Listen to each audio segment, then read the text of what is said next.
Morning, everyone. We'd like to welcome you to today's County Commission meeting. Today is June 27th. We'll call to order. We are missing Commissioner Zembauer with us today. He is traveling with family out of the country, and so we wish him safe travels. The invocation today is being provided by Father Ivan Olmo from Annunciation Catholic Church.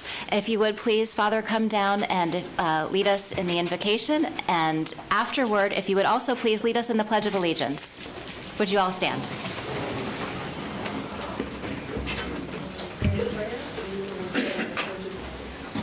Thank you for allowing me to join you and to pray with you. I ask that we just take a moment as we place ourselves in prayer. We're placing ourselves in the presence of the Lord. We all have a need. We all seek grace and always seek a blessing. And so we ask the Lord to bring that blessing upon you and upon those you serve. In the name of the Father, and of the Son, and of the Holy Spirit. Heavenly Father, we come because you call. You have invited us, dear Lord, with the gracious gift of serving you and the people in our communities. We ask for the grace of wisdom, the grace of knowledge, the grace of understanding, and the grace of counsel. Help us to know, dear Lord, the great gifts that you have given us, the resources you have entrusted us to serve the people of God. May everything that we do this day and every day begin with your loving inspiration, continue with your help, and come to perfection under your guidance through Christ our Lord. Amen. Amen. I pledge allegiance to the flag of the United States of America and to the republic for which it stands, one nation, under God, indivisible, with liberty and justice for all.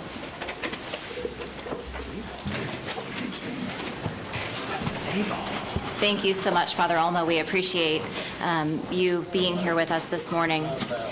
We have several presentations and proclamations this morning that the board would like to present. We're going to move item number 2, which is a presentation that the county manager is going to make, to after the last resolution, number 5. So 2 becomes 6 and 6 becomes 7. Got it? Okay. Yep. Okay, good math. Our first proclamation is proclaiming Chief Noah Daniels, United States Coast Guard, as Seminole County's June Veteran of the Month. And who do we have reading that proclamation? Commissioner Jolari. Thank you, Madam Chair. But before I actually read this proclamation, I'd first like to recognize that Chief Noah Daniels is celebrating his 100th birthday today. Happy birthday.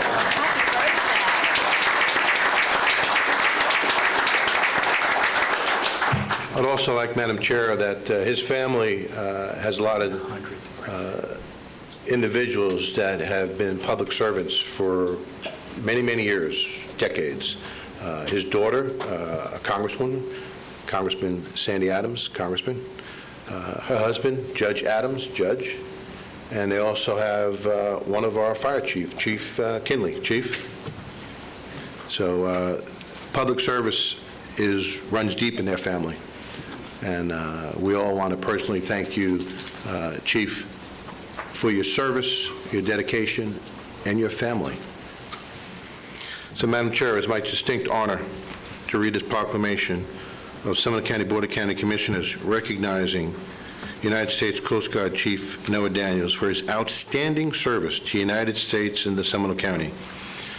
Whereas the brave men and women of our Army, Navy, Marines, Air Force, Coast Guard, and Space Force demonstrates a resolute spirit of unmatched selflessness, reminding us that there are few things more an American can give of ourselves to make a difference in the lives of others. And whereas throughout our country's history, generations have served members, have answered the call to leave their families and their jobs and put their future and even their lives on the line to valiantly defend our nation, and whereas many service members, the sacrifice has ended in permanent injury or death, yet the spirit remains in a continued preservation of our freedom and promise of liberty. And whereas there are more than 30,000 living veterans in Seminole County who serve our nation in a time of peace and war. Throughout their service, they have kept America strong. And whereas Chief Noah Daniels enlisted in the Civil Service in 1941 and has served for 2 years, then he enlisted in the United States Navy in March of 1943, with service until April of 1946, when he enlisted in the United States Coast Guard.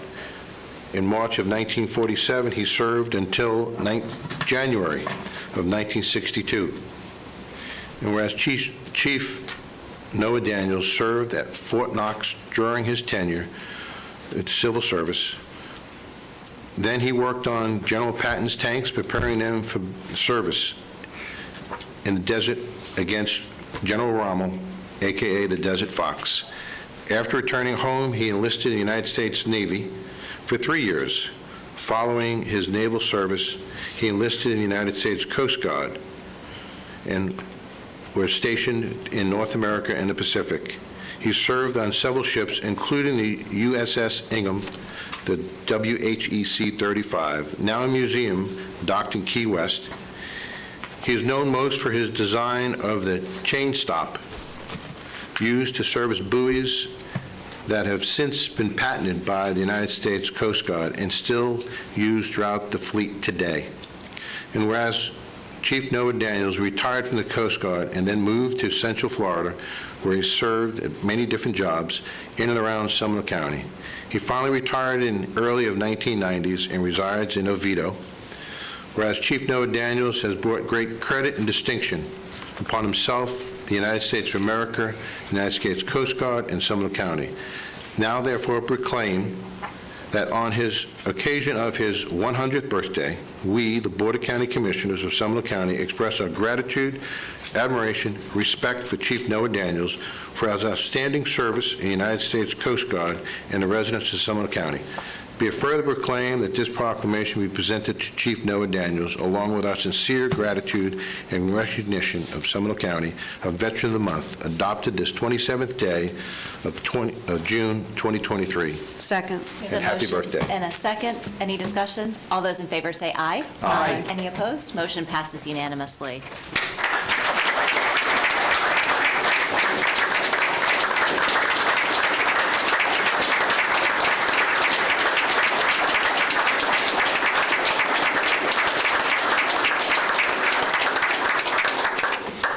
Madam Chair, can we present this to him now, because of his age?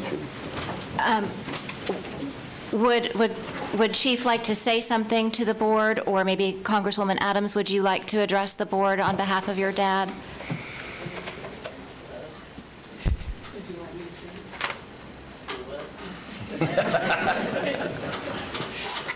So you're welcome to address the board from the podium if you'd like, or if you would like to just sit tight, we're going to do a couple more proclamations and then come down and take a picture together. Is that okay? Okay, I'm getting head nods from everyone behind you as well, so they're all in agreement. There's consensus. All right. Our third proclamation is proclaiming month of July 2023 as Parks and Recreation Month in Seminole County. Thank you, Madam Chair, and this is certainly not as distinguished as what we just went through, but there are a lot of hardworking individuals in our Parks and Recreations Department, and I don't think anybody could deny the fact of how important parks and recreation, leisure services, libraries are, especially after we went through the pandemic and saw a 700% increase in the use of our natural lands. So I am honored to make a motion to sponsor the proclamation of the Seminole County Board of County Commissioners proclaiming the month of July 2023 as Park and Recreation Month in Seminole County. Whereas parks and recreation are an integral part of the communities throughout this county, throughout this country, including Seminole County.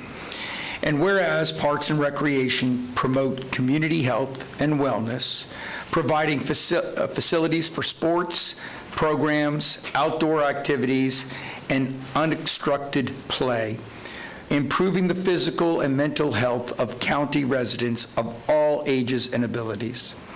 And whereas Parks and Recreation increase the community's economic prosperity through enhanced property values, expansion of the local tax base, increased tourism, supported businesses, and reduced crime. And whereas parks, trails, and natural recreation areas protect precious environmental resources, encourage environmental education, and promote environmental stewardship in Florida's natural choice. And whereas Seminole County provides residents with over 40 parks, trailheads, and natural land areas encompassing 7,632 acres.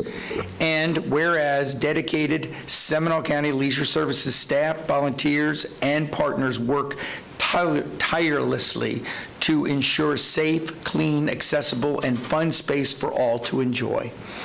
And whereas the U.S. House of Representatives has designated July as Park and Recreation Month, and whereas Park and Recreation Month serves as an opportunity to celebrate and raise awareness about the valuable benefits provided by our parks, trails, and natural lands in Seminole County. Now therefore be it proclaimed that we, the Board of County Commissioners of Seminole County, Florida, do hereby proclaim the month of July 2023 as Park and Recreation Month in Seminole County. Second. There's a motion and a second. Any discussion? All those in favor say aye. Aye. Any opposed? Motion passes unanimously. Mr. Durr, would you like to come and address the board?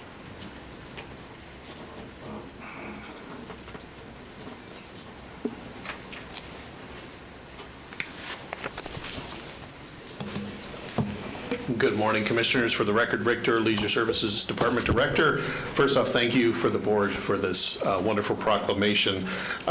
We'd like to thank our staff, obviously, for the work that they do and really appreciate the kind words.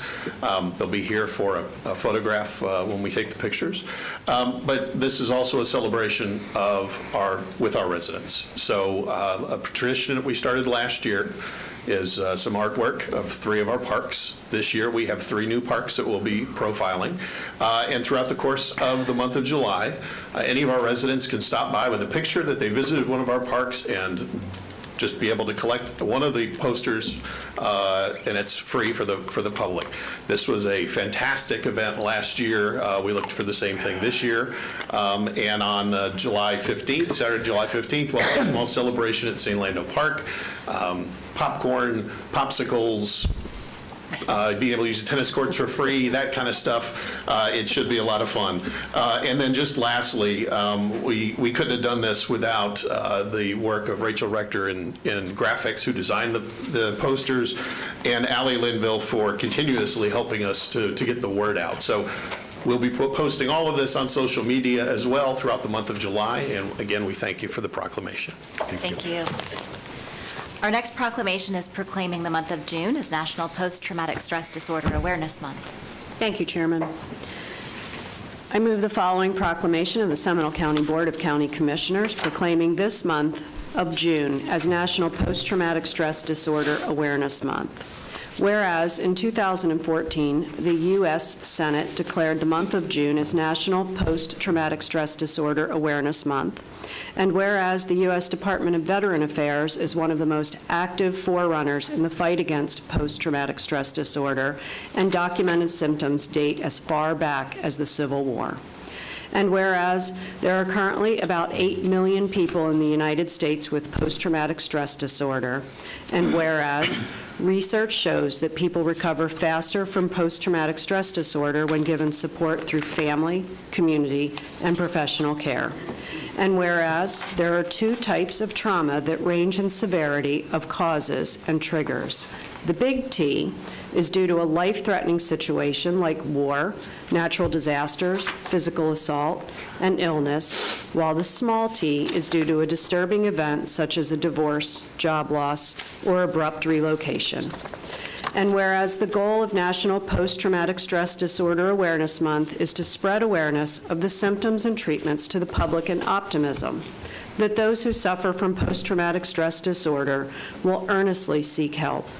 And now, therefore, be it proclaimed that Seminole County Board of County Commissioners hereby proclaims the month of June 2023 as National Post-Traumatic Stress Disorder Awareness Month in Seminole County, and encourages all residents to honor the courage of those who suffer and celebrate the loved ones and mental health care providers who aid and support them.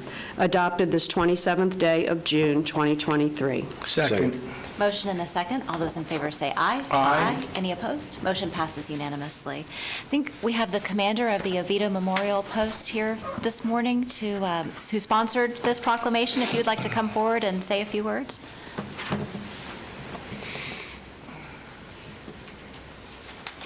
Good morning.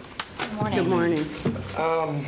I've had some notes put together, but the proclamation pretty much summed up a lot of what's going on.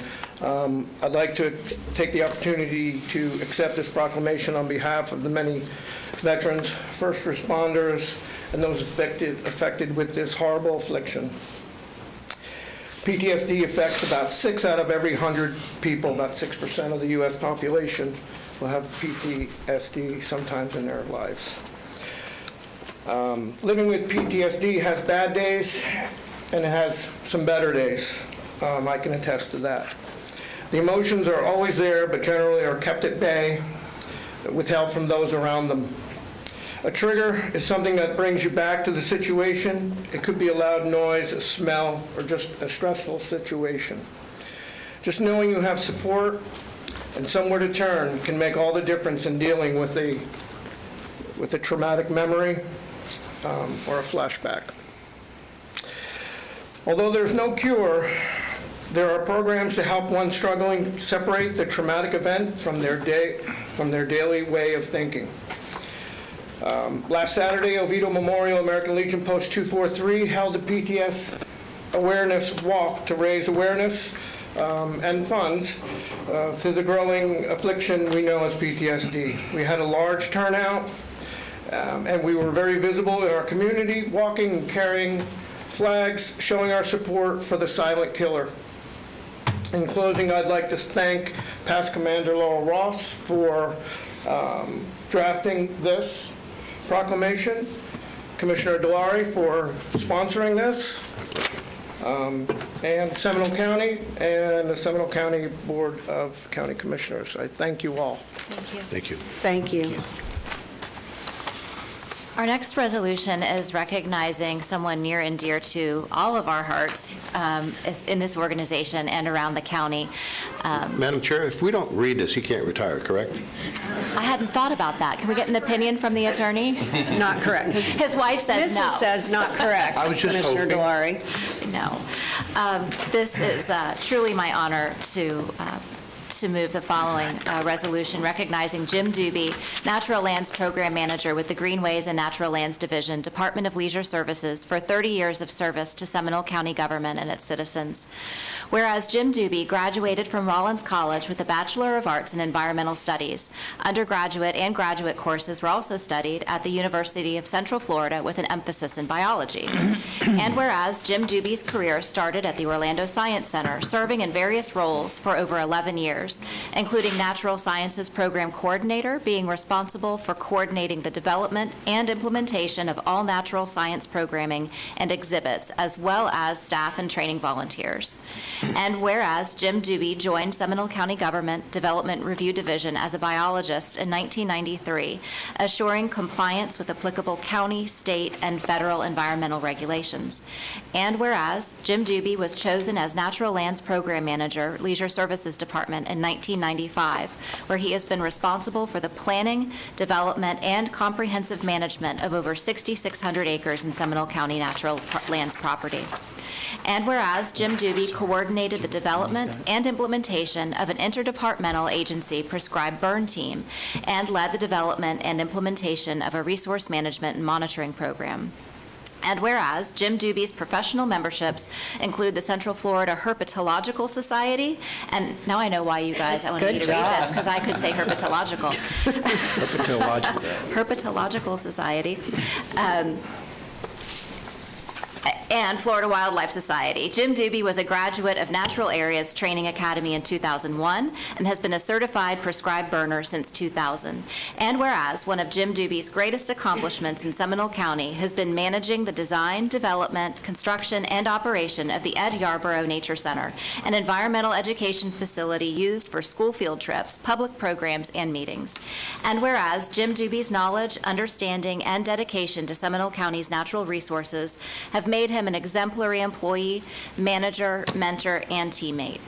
In addition, his friendly demeanor and readiness to share information have made him a star host of SGTV's Seminole County Safari.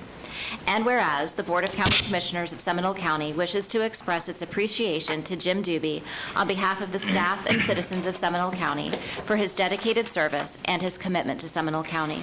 Now therefore be it resolved that this retirement resolution be presented to Jim Doobie, along with our sincere congratulations and best wishes for future prosperity, adopted this 27th day of June, 2023. Second. Motion and a second. All those in favor say aye. Aye. Any opposed?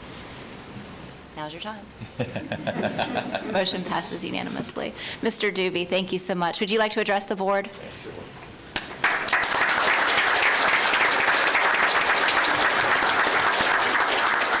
I'd like to address this board, all the boards and administrations before you, all the volunteers that dedicated thousands of hours, Natural Lands team members, present and past, my wonderful, loving wife, Jamie, and all the wonderful citizens of Seminole County. It has truly been my pleasure. And I'd be remiss unless I thanked God, because this has been probably one of the biggest blessings, besides that one, in my life. It's been my pleasure, my honor, my privilege to serve Seminole County as the Natural Lands Program Manager. So thank you so much. Thank you. Thank you. Madam Chair? Excuse me, Jim, can you come back up to the podium, please? It's going to be painless. It's going to be painless, trust me. I only said that earlier because you are truly a role model for so many of us in so many different ways. I remember the first time you and I met, I don't know if you remember, I was with Leadership Seminole, and I was in this room with a bunch of people, and all of a sudden, the back doors bursted open, and you come riding in with a mountain bike and just bouncing around this room as if it was not a care in the world, as if it was second nature to you. And we're all looking at you like, who is this wild man? And you told us all about the natural lands and all the wonderful things. And then after I got elected, I went to your office. That was my first mistake. And I say that lovingly because he always back then had a pillowcase under his desk. And I found out what was in the pillowcase, and his wife is laughing right now because there's always some sort of a snake. And Jim and I would go for walks sometimes in the winter, in particular the Black Bear Wilderness, and we walk, several hours every winter, and routinely he would just, oh, look, there's a such and such snake, and he'd just go to pick it up. I'm like, what are you, crazy? And he was like the Daniel Boone of Seminole County. I mean, it was truly, truly amazing to see you in action in real life. I want to say congratulations on your 30 years, congratulations on your retirement. I think that your shoes are phenomenally big for anyone to ever think of fitting into. You'll truly be missed. You actually helped carve out Seminole County's natural choice is all about, and you owned it. And I remember during the potato raid, we had these plants called potato plants. Great potato raid. He would air potatoes, and he orchestrated with the staff these raids to clean up the potato plants in the around Soldiers Creek. And I remember you used to have dumpsters out there, and they used to get filled with these air potatoes. And after so many years of doing this, I asked Jim, I said, how come we're not doing it anymore? Because, well, we fixed it. We got rid of all of them. But that was the kind of attitude you had. No matter how big, no matter how tremendous it was, you always had the can-do attitude as if it was, we're just going to do it. And I will always remember that, and you'll be missed. So Thank you very much. for your service, thank you for your friendship, and thank you for all the things that you've done. You'll be Likewise. missed. Did you bring a snake for the photo? No, I did not. Oh, darn. Okay. Thank you so much. Thank you for that. I would love to be in the photo. Our next presentation is from our county manager. Thank you, Madam Chairman. It's an honor to recognize one of our employees with you all this morning.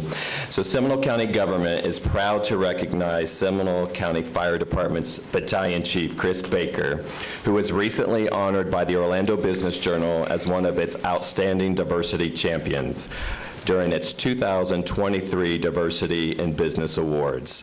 There were numerous honorees from the companies, including the Orlando Magic, Turner Construction, Second Harvest Food Bank, and others. Chief Baker has served 20 years in our fire department and has served an excellent role model to our community. He has hosted the Boys and Girls Clubs of Central Florida and embraced families to our fire training center. He has helped lead the fire recruitment efforts to reach out to diverse candidates who may otherwise not have considered fire career as an option. He has also spearheaded Seminole County's government's Juneteenth recognition and hosts an annual celebratory luncheon. Baker credits his brother, Lieutenant Shane Rogers, and other mentors who encouraged him to become a firefighter and helping him make positive choices and positive impacts to our community. So on behalf of all of us here at Seminole County government, congratulations, Chief Baker.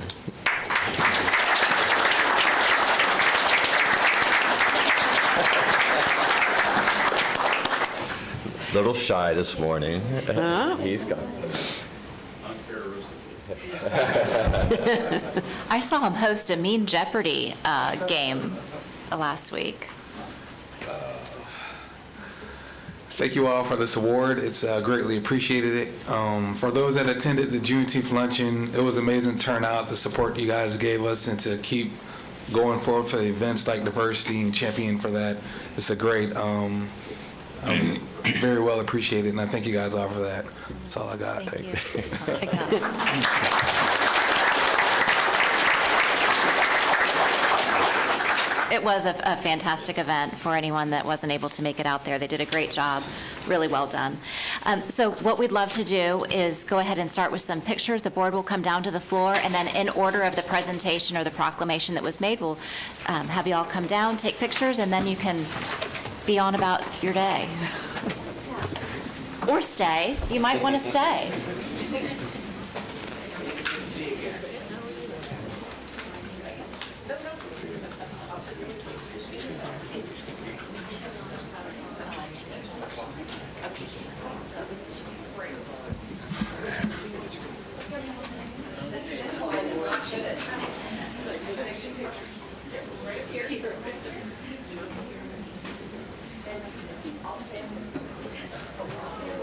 Chief, how are you, sir?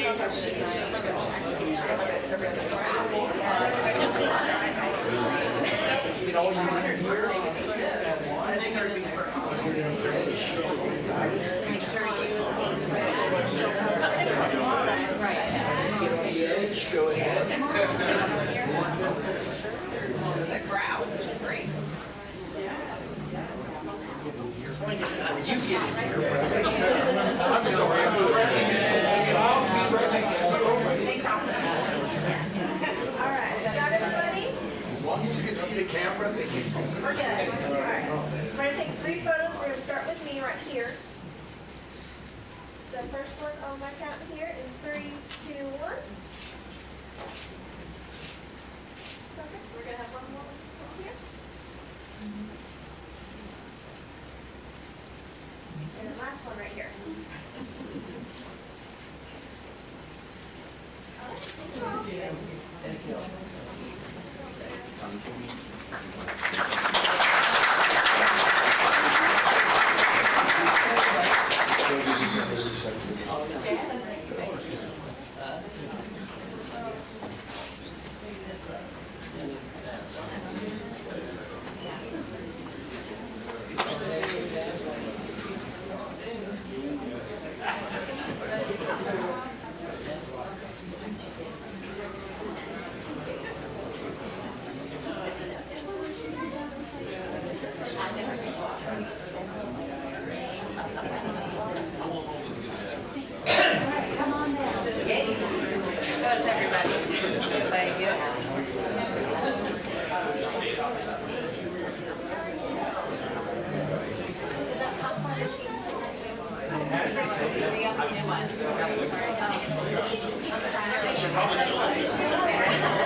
Thanks, everybody.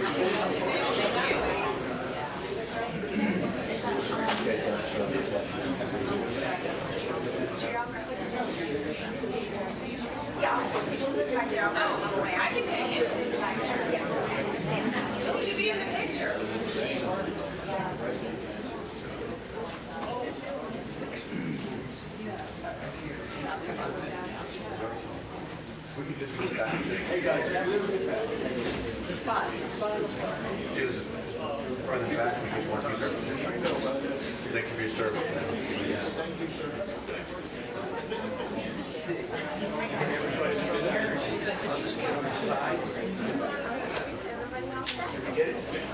All right, we're gonna do 2 photos. First one right here.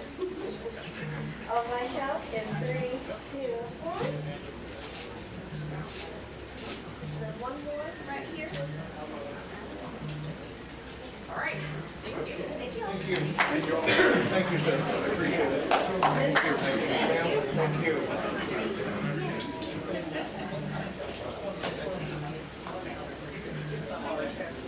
Sure.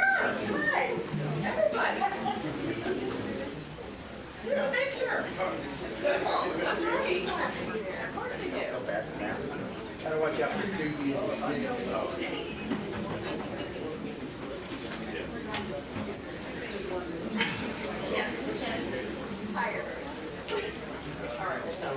Hey, we're gonna do one with just him, and then we're gonna do one with everybody. How's that? That's right. I'm gonna tell him. Stay there. Oh, you stay there. All right. Right. Perfect. All right, first one. I'll mic out here in 3, 2, 1. All right, now we're gonna move to the rest of the crew. Come on. We're missing one member, she's out with all the kids. That's right. Nico. All right.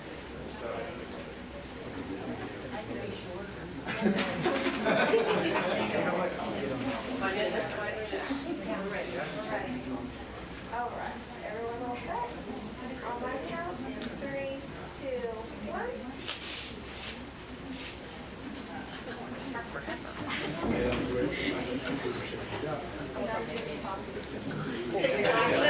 Let's do one more. One more.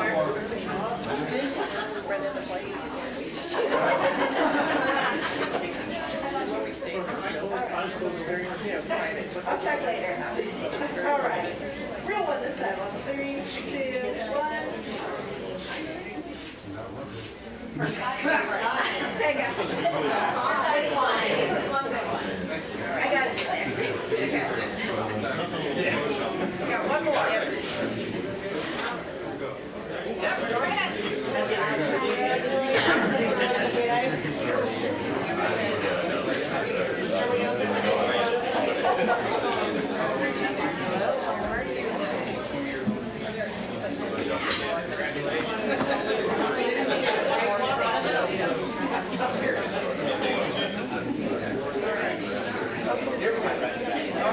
Chief Carla, gotta move. Can't see you. There you go. All right, everybody's all set. All right, ready on my count? In 3, 2, 1.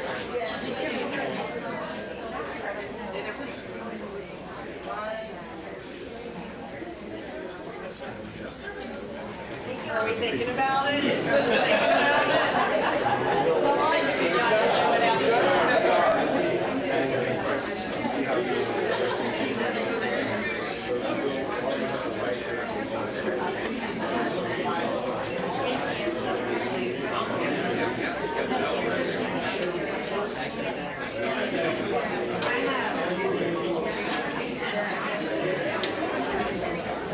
break? No.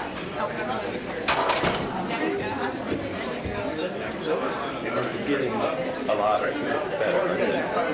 Smoother, I should say. Not that they weren't good before. So we technically didn't take a break, although it's a wonderful time to fellowship. We are still convened. We lost the commission. We did. We lost people. It's okay.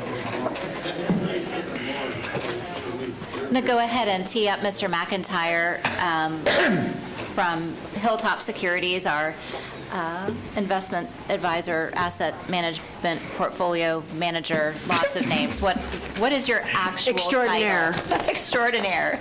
I'm a senior portfolio manager. Senior portfolio manager. Thank you. Bet I am lots of things, you're right. Thank you, and good morning. We're all doing well. I think there's some good news buried in here. So the first thing I want to mention is the debt ceiling is resolved at least until the end of 2024. On January 1st of 2025, it'll rear its ugly head again after the election, and we'll never be done with that fire drill. But it was a fire drill, and after it was resolved, and I'm really happy our politicians did come together and do that.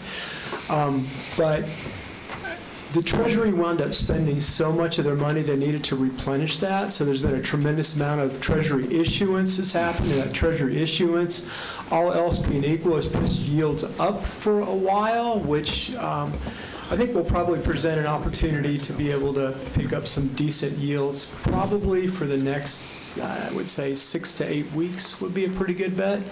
The Fed did meet 2 weeks ago. They skipped the rate increase for the first time in 11 meetings, so they decided to keep the overnight target at about 5%. But what they did was they counterbalanced the idea that they're not intending to pivot. So at the same time they did not raise rates, they also said we intend to raise rates potentially later this year, and it may be by as much as another half basis point or half percentage point, 50 basis points.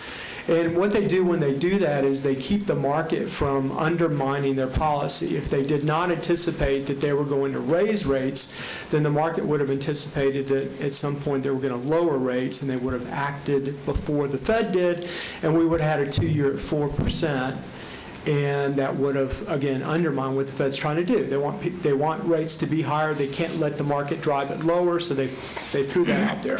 Whether or not they actually raise rates again at the end of July remains to be seen. It's going to remain to be seen depending on what happens with inflation and happens with the labor market.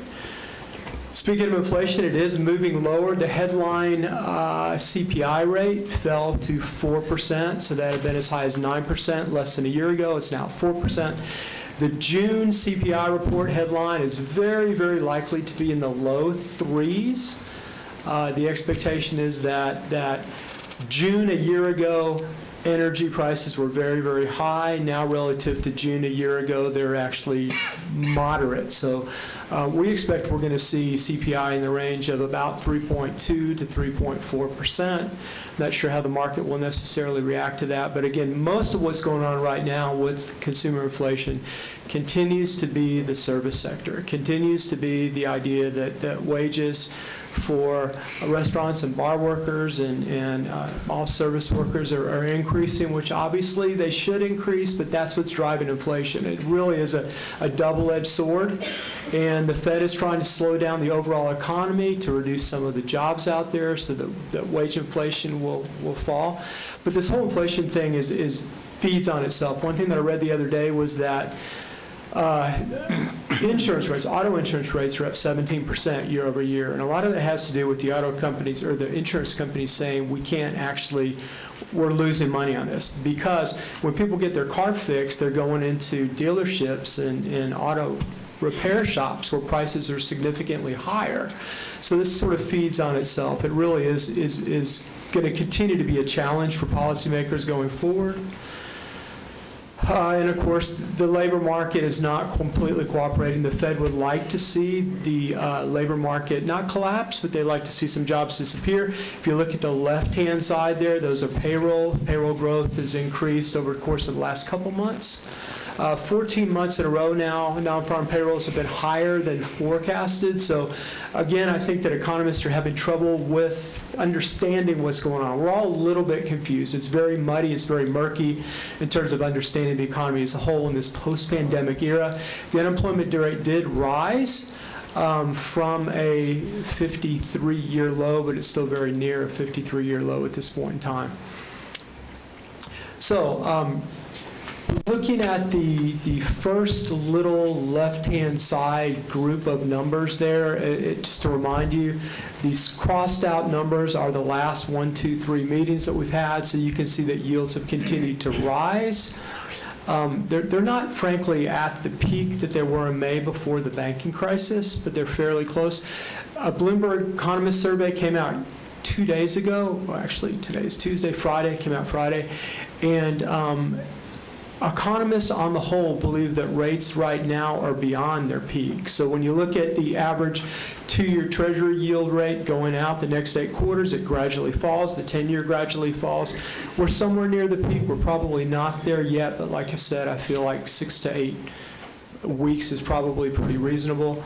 The pool yields that the county has an opportunity to be in right now, Florida Prime is where the majority of the funds are. It's sort of like the checking account for the county. That's where they keep their liquid funds. 527, it's managed by Federated. I feel like that's the safest of those pools. It's also the lowest fee pool. Looking at the bottom there, the Florida Qualified Public Depositories, there are a number of banks who have deposits with the county. There are 2 banks that have fairly significant accounts with the county. They're both paying well above 5%, so that's where the lion's share is. We've always felt like keeping money in the local banks makes a lot of sense, so that is part of the liquidity. So upcoming maturities, as has been the case over the course of the next month, there are a lot of lower yields coming off the books that existed frankly, in the zero rate environment. They're going to be coming off and reinvested back at higher and higher yields. That's been the case. Recent investments, and I'm going to actually rearrange this the next time you see it so that recent investments is on the left-hand side and recommended investments is on the right, but recent investments have been very good. We've taken advantage of the fact that yields have risen. We've been in a position to benefit from that. So the clerk's office had contacted Florida Palm and rolled over some maturing investments, 565 out a year for $30 million, 12 million, or what is that, $3 million got invested at 575. It's kind of a small amount, I realize, but that was left over from a agency purchase that was made. There's only $12 million available in a Farmer Mac, which are agricultural loans, which is done at a 460. I realize those are higher rates inside of a year and lower rates as you go out, but we also want to gradually position ourselves with some yields that are out further. A lot of economists believe that rates are going to start to come down pretty quickly next year. So we're gradually moving some things out. We've been doing that for a while. And then the only recommended purchase we have is $8 million, and I'm recommending we go out to September 2025. That is September is generally a draw time, so we want to position for draws. I also want to mention that although there are a lot of maturing investments, I've talked to the clerk's office. The clerk's office feels like right now having a little additional liquidity is going to make some sense. So the monies that are maturing over the course of the next, most of them anyway, that are maturing this week are going to go into Florida Prime and provide additional liquidity for the next 6 weeks because there are some spending needs that the county has. So again, everything is a balance, and then what's remaining from that, I would recommend, again, we move out to September 2025 and look for an agency. It could be a treasury, but generally it would be an agency. And I guess at this point, I need to generally... Are you finished with your presentation? I am finished with the Okay. presentation. So what I'll do is I'll ask if a commissioner would like to make a motion to implement your recommendations. So moved. Second. Motion by Commissioner Constantine, second by Commissioner Herr, because those are the only two left. I do have a question, though. Please. Oh, great, thank you. Not with regard to the specific motion, but at some point, I do believe we need a presentation of assurances that all of our investments are compliant with the new rules that were effective July 1 with regard to investment strategies.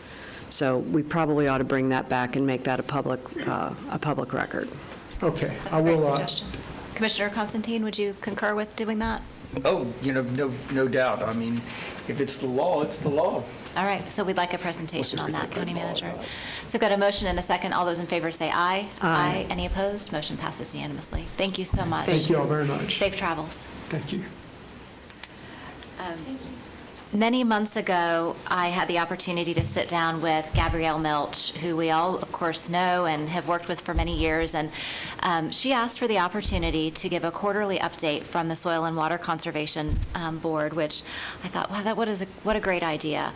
So Gabby, I'm going to ask you to come on up, and I think you have another Soil and Water Board member here with you if you'd like to introduce her. Some folks do not know, but we have an elected board in Seminole County called the Seminole Soil and Water Conservation District. They are elected officials just like we are, and they have responsibilities as laid out in state statute. And we work very cooperatively together, or at least that's our goal. That's what we should be endeavoring to do. So these quarterly reports are something that I think will be helpful for all of us. Thanks. Welcome. Thank you. I'm Karen Harriet. I'm the chairman of the Seminole Soil and Water Conservation Board, and Gabby Milch is our liaison to the County Commission. Great, thank you. All right. Good morning, Commissioners, and thank you so much for giving Soil and Water Districts the opportunity to be here. I learned today that this is the 75th anniversary of Soil and Water, the year. It was started in 1948, and we have, history of agricultural and settlements in Seminole County, because of our wonderful St. Johns River. And there have been volunteers on this board over the years, because it is a voluntary board, and they've done many different things to assist our growing community.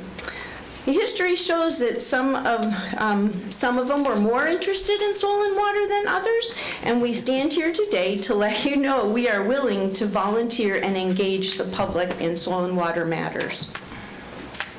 Whoops, did I hit the button? I shouldn't be nervous, but I am. Okay. So our mission statement is pretty simple, and we really appreciate, we worked on it. We've been working on our 5-year plan, meeting a couple times a month, and we'd like to know that this mission in strategic conservation efforts is a difficult task for some people to get the word out, and we really appreciate this opportunity. And I want you to know there's over 400 agricultural producers in Seminole County, and that have been identified by our UF-IFAS Ag Extension agent, Morgan Pinkerton. And also we have a board liaison, Derek Wiley, who is with the U.S. Natural Resources Agent, and he has many matching grants, and he is here to assist our agricultural producers through the Department of Agriculture. And also, we have a Florida Department of Agriculture representative who comes to our meetings occasionally, and that person's primary job is to enlist our agriculture producers in the best management practices, nutrient reduction, and water conservation programs.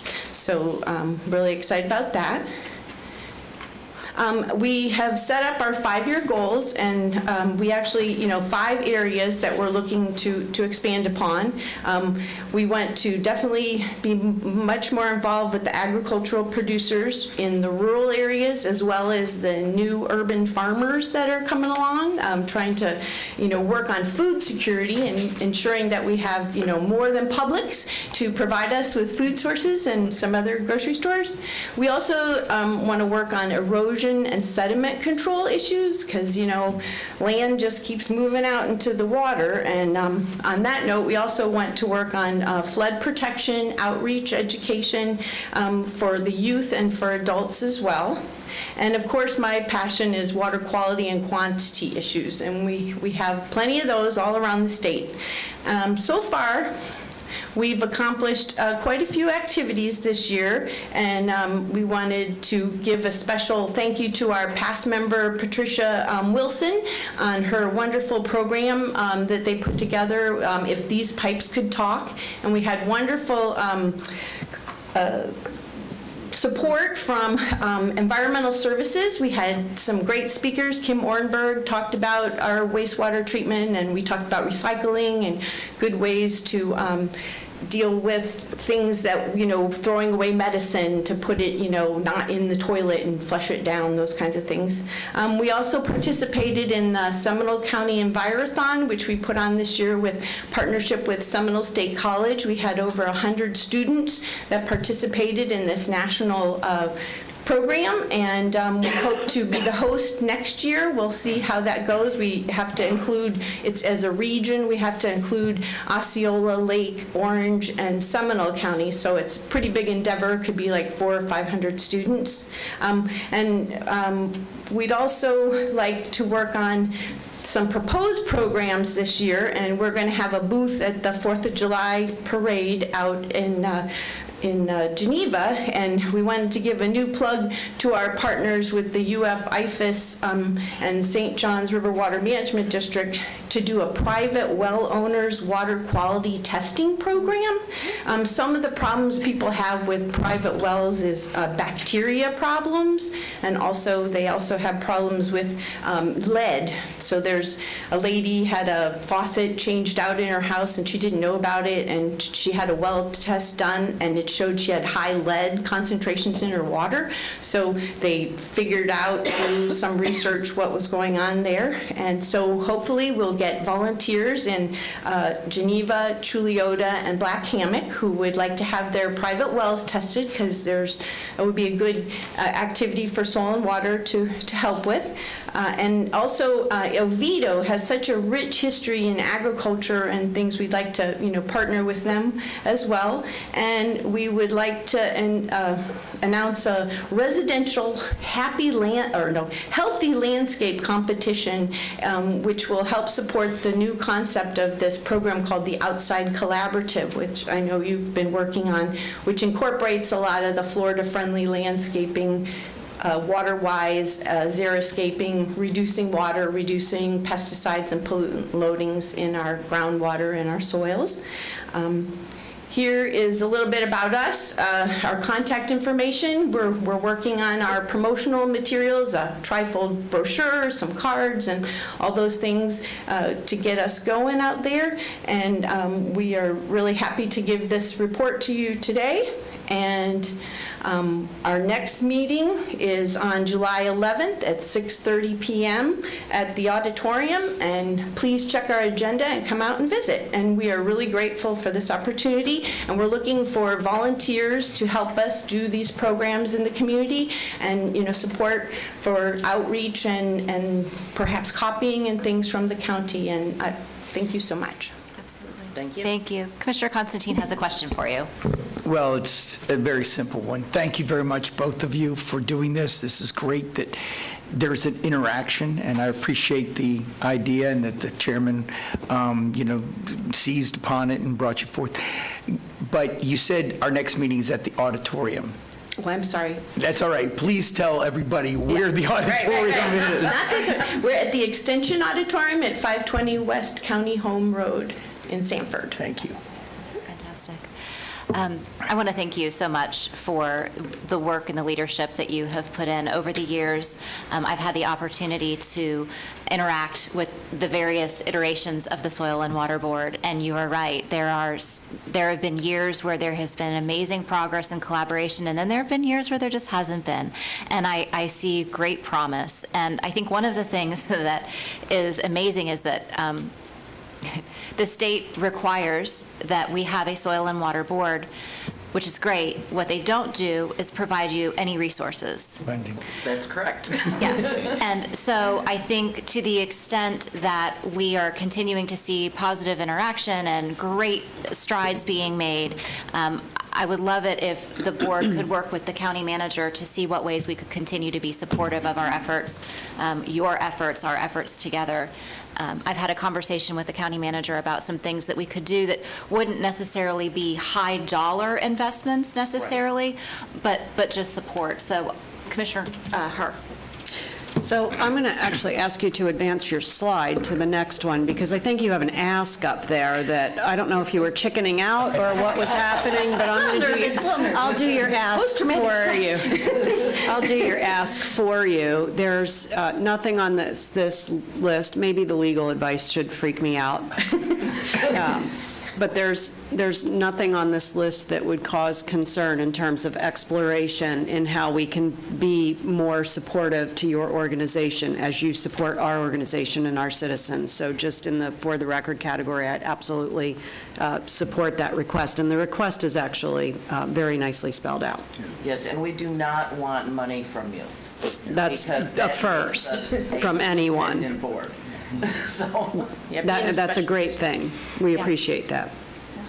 Commissioner Constantine, did I see your hand go up? Yes, and I just wanted to, this is a thank you to the county manager, because, you know, it's great to see the ask, and they've been asking for this for years, and you know, I mean, I've many times, you know, went to bat for them, and I was given the answer no. So the county manager now is reaching out and trying to do that, and all working together, and I think that's wonderful. And, you know, it reminds me, as you mentioned it, you know, there are responsibilities in statute that this organization has to do, just like the regional planning councils have to do. And in a state that was flush with cash, those two organizations still are not given any money. And it just frustrates, you know, me, for one, that it, you know, they're asked to do things, they're required to do things by statute, but the state, for whatever reason, doesn't fund them. The only other tidbit that I would add, talking about the private wells, and I completely support that endeavor. I think there is a perception that private wells only exist in rural areas in this county, and that is really, like, half of my neighborhood is on private well. There's private wells in every area spread all over this county. My husband and I were actually having dinner with friends the other night who were on a private well in our neighborhood, and we were talking about testing, you know, well testing. And they kind of looked at us like, why would we test our well? And so there's an education piece that is really related to public health in my mind as well. So I don't know how much the health department is responsible for and how much soil and water and what we do, but there's definitely an opportunity to work on that.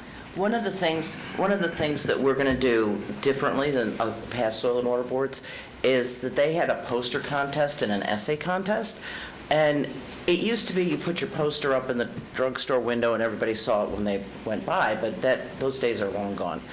And so we're going to do a public service announcement contest. And we would like teenagers, middle school, high school, and young adult to make public service announcements for us on prescribed topics, and then see if we can't get those aired on Spectrum or radio stations or things that would allow us to have a greater outreach. It's a great idea. Great, thank you. Thank you all so much. Well, thank you all very much. Very encouraging. Madam Chair, I'd just like to add that the County Attorney's Office has provided public records advice and also sunshine advice to the Soil and Water Commission. Yes, thank you very much. Fantastic, thank you. And if you'd like to add, so we've also provided an office space for them, as well as an address, so they can get some mail in one of our county facilities as well. Great. Exactly. Thank Yeah, you. that enables us to apply for grants, because if you have a post office box, you can apply for grants. Fascinating. See, the thing, Wow. you learn something new every day. Yep. I know, great. We appreciate you very much. Awesome. Thank you. All right. right, moving on to the consent agenda, reading our public participation rules. Pursuant to Florida law, the public has a right to be heard on all propositions except when the Board of County Commissioners is acting on ministerial or emergency matters or conducting a meeting exempt from Section 286.011 Florida statutes. Public comment time on propositions shall be 3 minutes for individuals and 6 minutes for group representatives who are speaking in lieu of others in their group. The right to be heard during quasi-judicial hearings is governed by Florida law. The public will be provided the opportunity to be heard on non-agenda matters at the end of the meeting, which is at the end of our 1:30 meeting, and proper decorum will be observed. In accordance with the operating policies and procedures of the Seminole County Board of County Commissioners, Section 2.175, Public Participation Before the Board, comments shall be limited to the subject being considered by the board. All public comments shall avoid personal attacks, abusive language, and redundancy. Disrespectful, rude, irrelevant, or slanderous remarks or disruptive behavior may subject the individual to removal from the board chambers, and the chairman may curtail repetitious comments. Mr. Manager, have we had any changes to the agenda? No, Madam Chairman, no changes. Okay.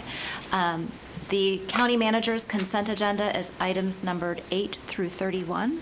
Chairman, I'll move approval of items 8 through 31, and additionally, the constitutional officer's consent agenda item number 32. There's a motion. I just realized if I don't second, we don't move forward. That's right. so It's on you, my friend. second. There's a motion and a second. Any discussion? All those in favor say aye. Aye. Motion passes unanimously. For the record, Commissioner Delary had to step away from the meeting for a family emergency. County Manager, briefings? Yes. Thank you, Madam Chairman. Our next item that I would like to brief you on is traffic calming. And just to bring the board up to speed, I know you've had a couple work sessions on traffic calming, and I know that has been an issue recently as well. And so what I would like to do, after assimilating all this information, we would like to present you a process and a procedure and get input from the board. And if you at the end of it, would just give us direction on if this process works, that we could move that forward and bring that back to the board for approval. So I'm going to kick it off to our Public Works Director, Mr. John Dredge. This will be a multi-presenter presentation, and then at the end, we will provide a recommendation and any other feedback that the board wishes to give us. Thank you. Thank you. Mr. Dredge. Good morning. Good morning. For the record, John Dredge, Public Works Director, County Engineer. On October 27, 2020, the board approved resolution amendment administrative code to include section 34.35 traffic calming device. At that time, we did not include the impact of the fire department on that program. Today, what you have, we're going to discuss what's the impact and also some minor changes in the procedure. Two parts of the presentation. The first one will be the public work, will be presented by Charlie Watson, and the second part for the fire department will be by Chief Kinley. And after that, I'll come back and we discuss and get feedback about the recommendation and next step. Thank you so much. Mr. Wetzel.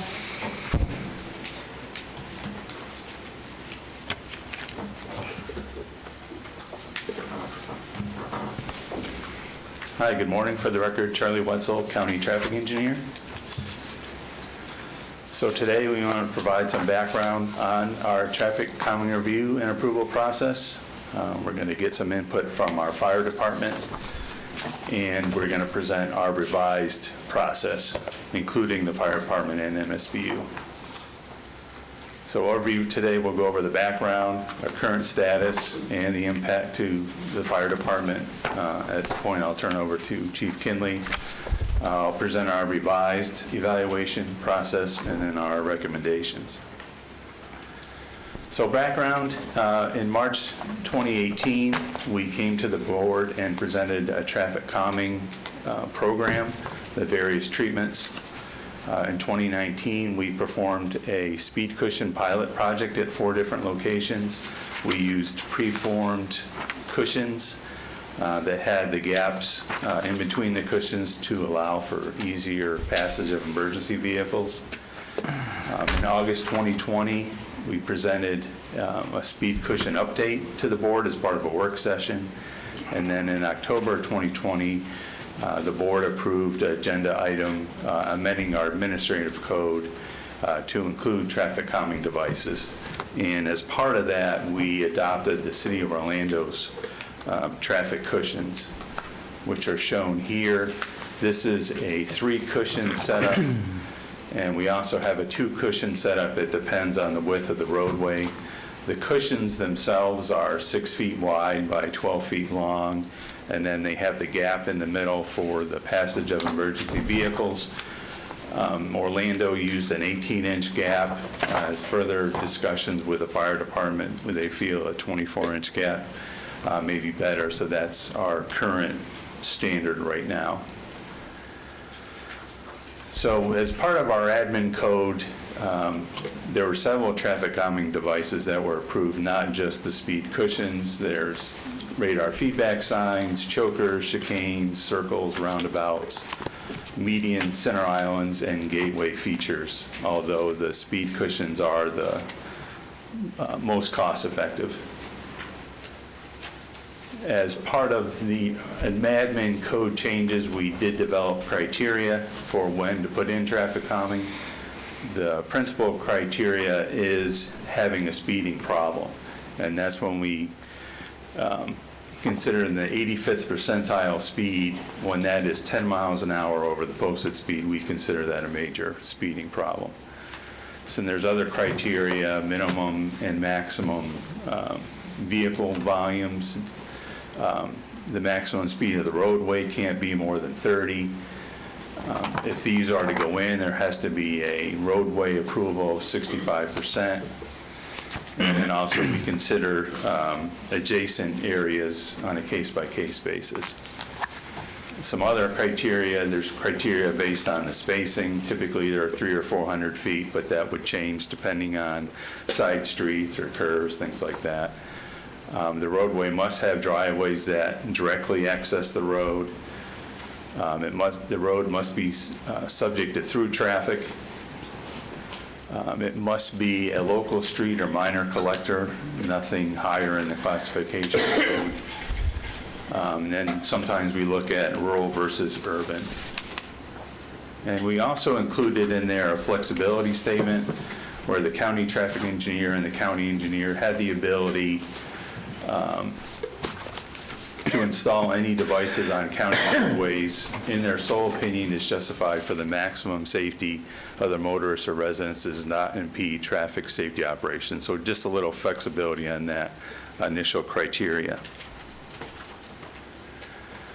Since 2020, we learned from the fire department about Florida statute number 633.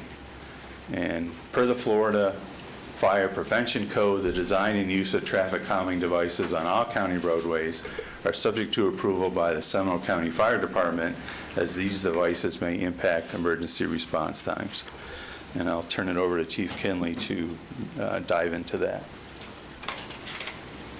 Chief Kinley, welcome. Good morning again. For the record, Matt Kinley, Fire Chief, Seminole County Fire Department. So traffic calming devices, specifically the speed cushions, an unfortunate byproduct is that they work. They slow traffic down, including emergency vehicles. We have to look at that impact to our response. As you all know, we've done everything that we possibly can to shorten that time from the 911 phone call to us getting on scene and providing service. And there is an impact.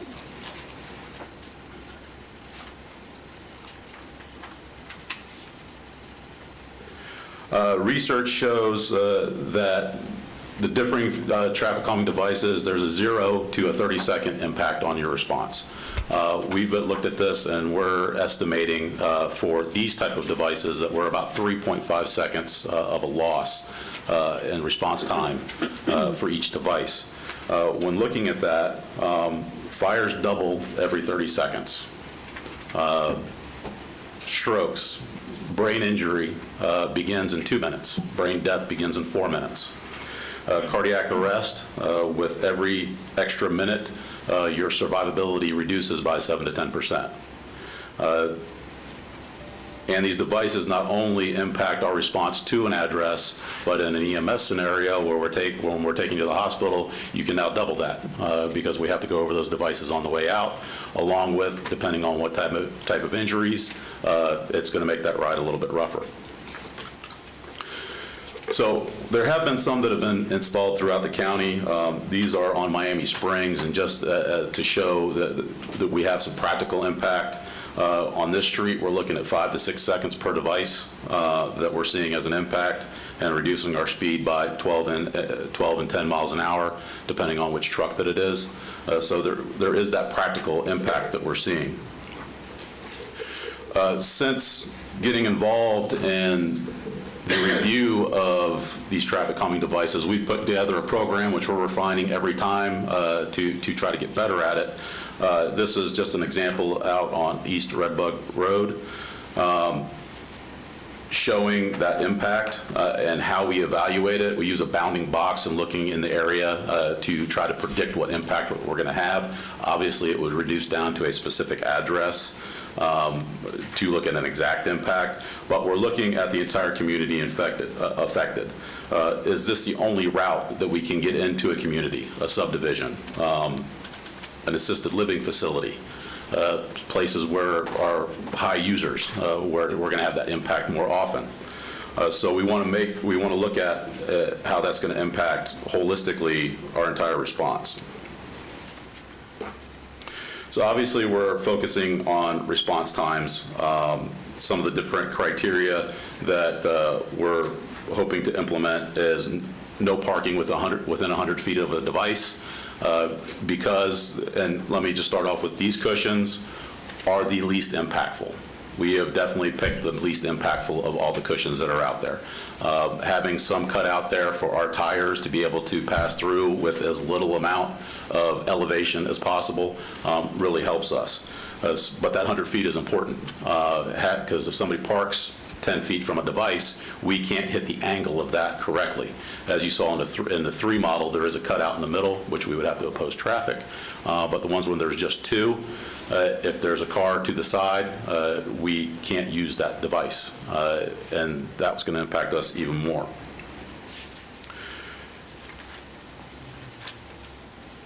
Also looking at driveways, hydrants, obviously, that we don't want any traffic calming devices anywhere near that. And now I will turn it back over to Charlie. Actually, Chief, before you go away, sorry. A thought that occurred to me when I was reviewing this presentation yesterday is the one scenario not identified is the response time to a child having been hit by a speeding car. Very true. And so I think we need to evaluate, it's all public safety, and so we have to weigh the risk to the public with the speeding cars, and it's still a factor that needs to be considered because we're trying to reduce negative experiences. And I agree wholeheartedly with that. If we can avoid that scenario, then we don't have to respond to that scenario. And that's where we're looking holistically at. There's no cookie cutter for each one of these scenarios. Right. You really have to look at the individual scenario, where the community's at, what the communities are, where all the road network is at. It's interesting looking, because we've had multiple scenarios and every one of them is different. Yeah.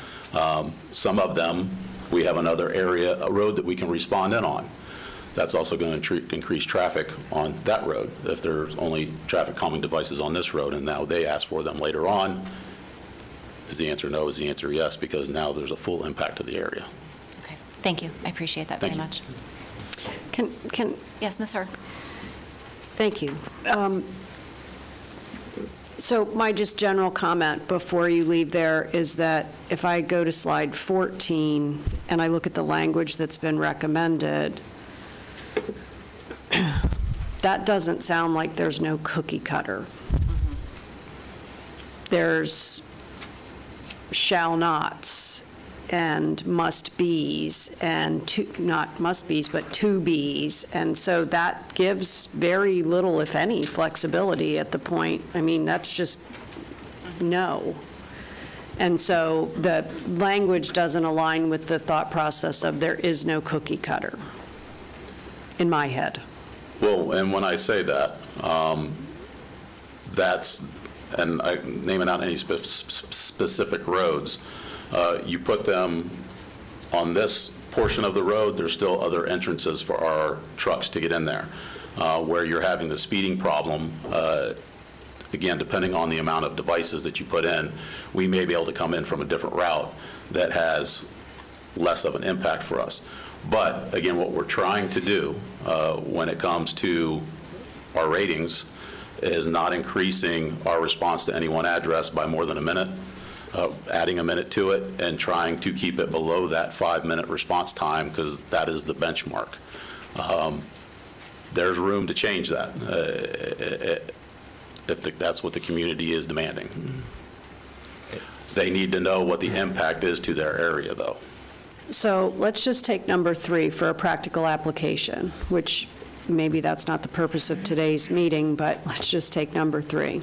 Traffic calming devices shall not increase response times by more than 1 minute, and the travel time to the furthest protected structure along the response route will not be increased by more than 5 minutes.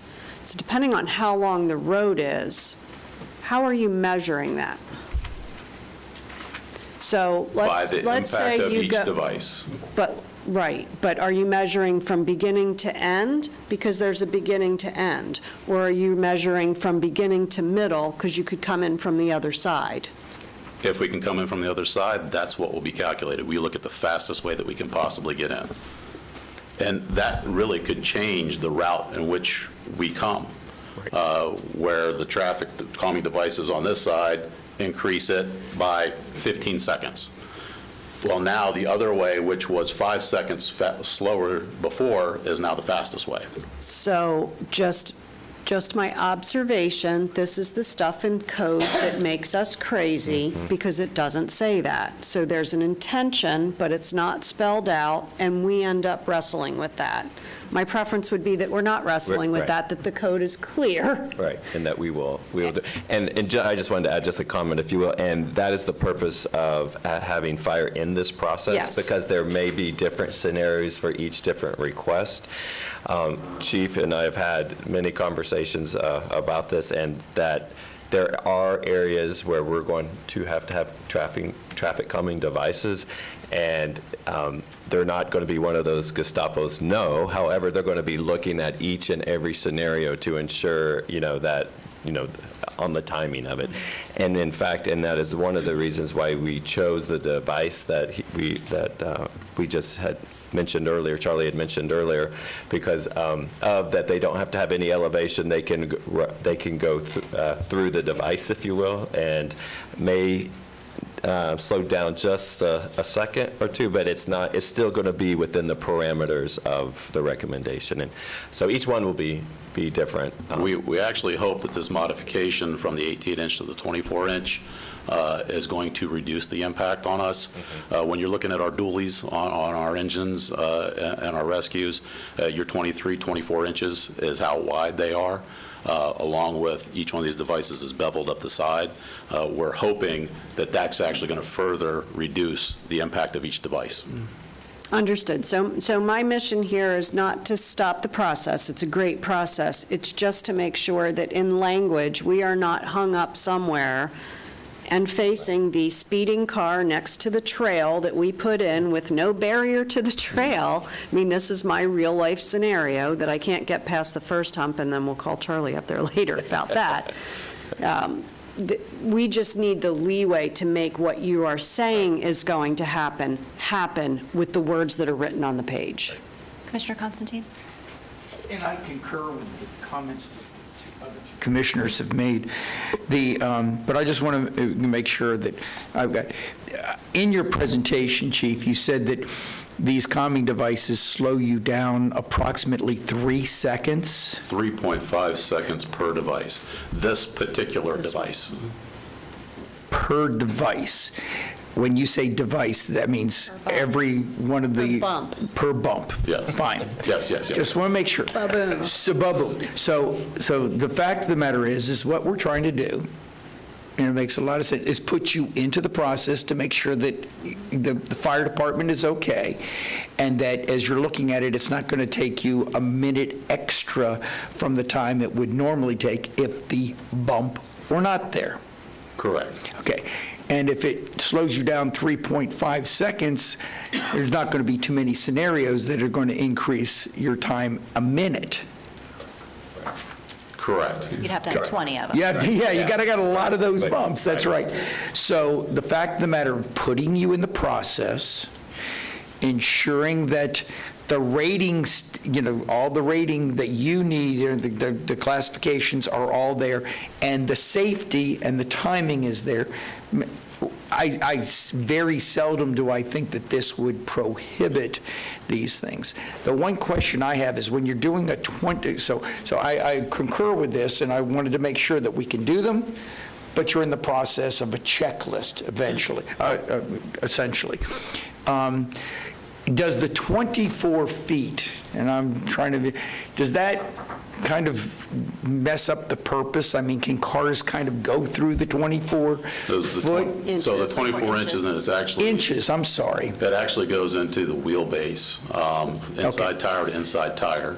So only motorcycles can get through? Yeah, they can get through the... Understood.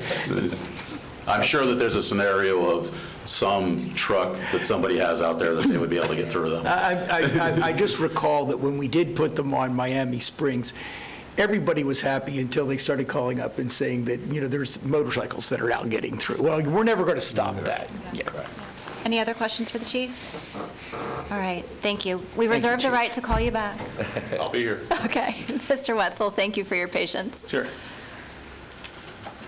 So here's our revised process. So if we get a request for traffic calming on a roadway, we'll verify that that road meets certain criteria.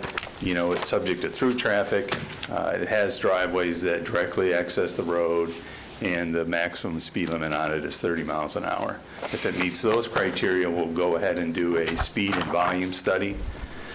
We'll see if there is a speeding problem, and again, that's when the 85th percentile speed is 10 miles an hour over the posted speed limit, and we'll verify that the volumes are within a certain range. And if it meets those criteria, we'll draft a solution, figure out how many sets of cushions there would be and what the cost would be, and then we forward that to the fire department for their review and evaluation, where they'll go through that form, figure out how many seconds total in increased response time to them. So if the fire department does not deny the request based on their initial criteria of, not adding more than a minute or beyond the 5-minute total time, we will work with the fire department to determine the area beyond the initial roadway that is impacted by an increased response time. We'll work together to figure out what that area is, what adjacent side street would be impacted by this increased response time. And then we will present that increased response time to that impacted neighborhoods, side streets, and we will then look for a simple majority, greater than 50% approval from that impacted area before proceeding. If it does get that, simple majority approval and the applicant still wishes to move forward, we will then have them formally apply to resource management through the MSBU process. And as a reminder, an MSBU, requires 65% approval for the owners on the roadway where the devices would be. So we currently have 3 roadways that meet traffic engineering criteria for traffic calming. This is East Redbug, Seminole Ave, and Willingham Road. We still need to move forward with determining the impacted area and looking for that simple majority approval. Community Services is working with the Lock Haven applicants and MSBU to utilize grant funding to cover the cost of traffic calming devices. Again, we need to determine the area impacted and look for a majority. And we have a couple other roadways that meet criteria, and they are looking for funding. So here are our recommendations. We want to update the Traffic Engineering Administrative Code to include the impact to the fire department. We want to update the MSBU Administrative Code to include traffic calming devices as a fundable item. So both of these, we would have to come back to the board at a later date to amend that code. We want the process to include the approval of the surrounding area of a simple majority. And if that majority does approve it, we'll first consider it for grant funding, and then traffic engineering would work with community service to install the devices through the grant funding. If it's not eligible for grant funding, traffic engineering will work with MSBU staff and try and get an MSBU for these devices. And we would like each traffic calming project to be approved by the board, regardless of the funding, whether it's grant or MSBU. And that is it. And can I just add one Yes, quick, please. just clarification? I'm glad Charlie just mentioned that after the evaluation and everyone's good and it moves forward, he said on slide 16 it would go to the MSBU process, but just want to reiterate what it says on this slide, that MSBU is only one option, and it's probably the most common one that's used. However, there may be a community that's CDBG eligible or grant eligible, or that's why I want all these to come back to the board. There might be an area of concern of the board that you will use general fund dollars or another funding source, for that. So that's why I wanted, before it was actually finished with the process, that would come back to the board for our recommendation and for your approval to move forward. Questions for Mr. Wetzel, Commissioner Herr? I'm going to go back to slide 7.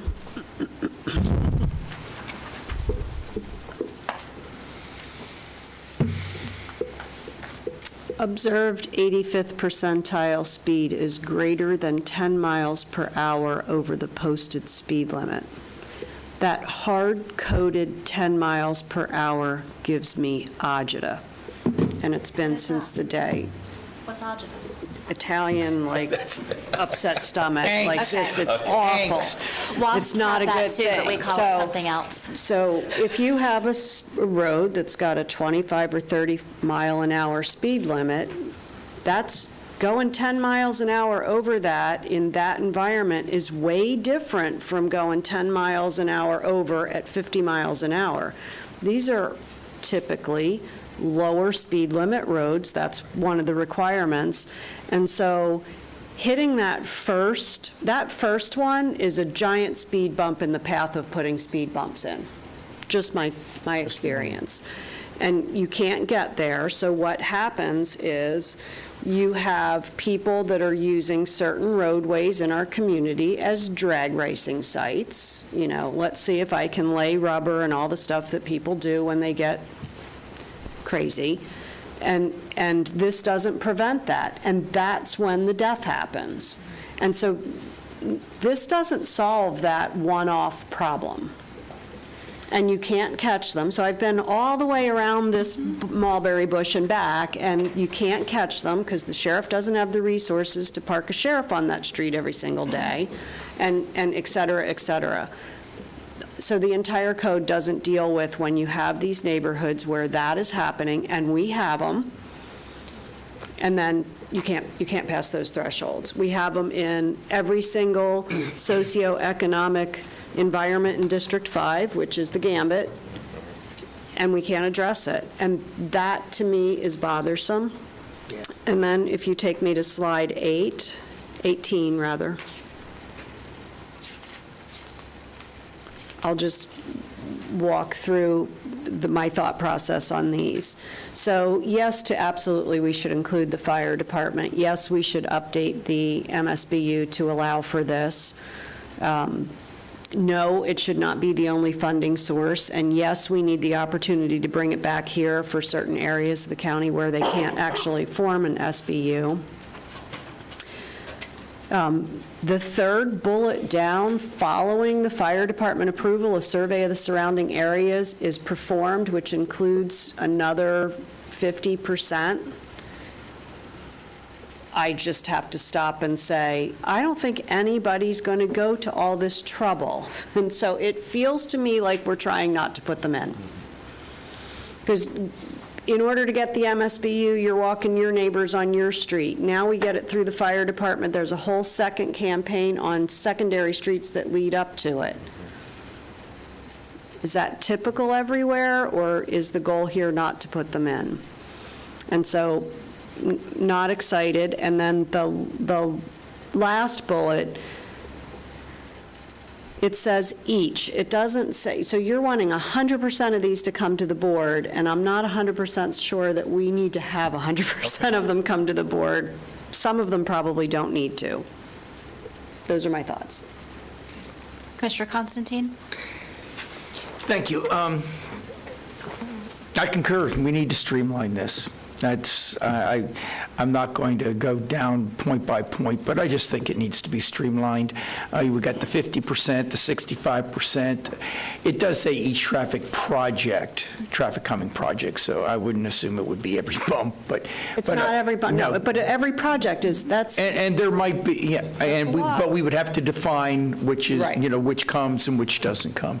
So it's, concur with the fire department, concur with the MSBU, concur with the 65%.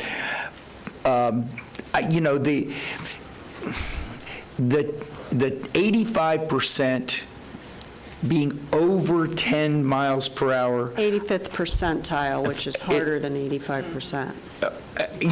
That's too high of a threshold. That's too high of a threshold. I look at my street and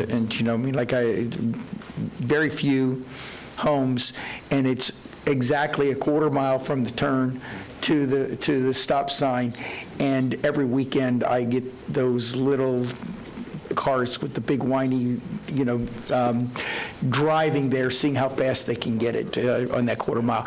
But I know of some areas that the traffic has increased. I'll give you an example, Balmy Beach has increased tremendously. And there are folks, I don't know if it's a majority or 65%, but there are folks that would like to have it there. I don't know if we would get that 85th percentile, but I know that the increased traffic and the cut-throughs, so we need to make it more defined that there is a reasonable, opportunity for these to be approved. And I'll just leave it to the county manager and the staff to figure that out. Commissioner Herr, and then I have some thoughts. I just want to throw in the last plug that I do believe a funding source could be the penny sales tax, and this should be included on that list of things we consider. That's great. Well, that's an infrastructure, so It's that's infrastructure. transportation. I get it, but right now we're being told it's not, so. Oh, we are? Well, you have to get through all of this, and can you do an MSBU, and can you do grants, and can you do, by the time you go through all that, the citizens are exhausted. So it needs to be in the mix from the beginning. Yeah, I see what you're saying. So, first of all, I love the way an engineer's brain works, because it is very defined, and it is, for the most part, linear, and it's black and white, and it keeps us out of gray. Attorneys and engineers. What happens, though, is just like Chief mentioned, there isn't one scenario that's exactly like the other, and there isn't one street that's exactly like another. And I've been working with communities in my district who, their posted speed limit in the neighborhood is 25 miles per hour, so they're immediately not eligible. The fact that we have identified the 85th percentile and 10 miles over, I would love at some point for someone to walk me through, how did we choose that? What is, and there's probably a green book or a colored book that points us in that direction. But from my perspective, it doesn't have to be a major speeding problem to be a problem. And I know volume is an issue and speed is an issue, and you've got all of these criteria that you're trying to figure in to make this formula work out at the end. And I think what we struggle with is we have to get a little bit away from a formula and look at the overall safety and and Commissioner Herr is right, the sheriff does not have the resources to sit someone out, because that's what we're told all the time. Well, you're going to have to have a traffic person out there, and they'll do the best that they can, but it doesn't help with that one-off, that it only takes the one car going 65 miles per hour